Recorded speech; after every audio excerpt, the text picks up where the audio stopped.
এই যে আমরা ডাঙ্গাইফা থেকে বহুত হাজার হাজার বছর থেকে এই পূজাটা করা হয় শুনেছিলাম, এবং আমাদের রাসমরাও এই উল্লেখ আছে যে গড়িয়া পূজা মানে হাজার হাজার বছর থেকে করা হয়।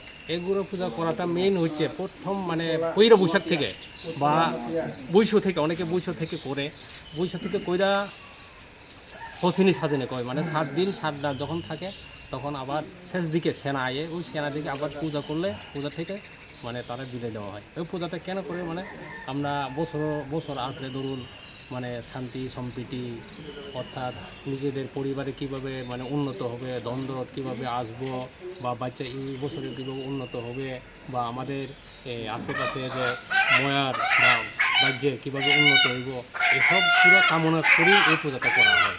এবং এই পূজাটা করা হয় মানে শুধু উপজাতি না, বাঙালি অংশের মানুষও, উপজাতি অংশের মানুষও যারা মানে ইয়াতে থাকে, যারা কী কয় যারা হিন্দু, এক কথা হিন্দু যারা ধর্ম আছে, তারা এই পূজাটা করে নাকি।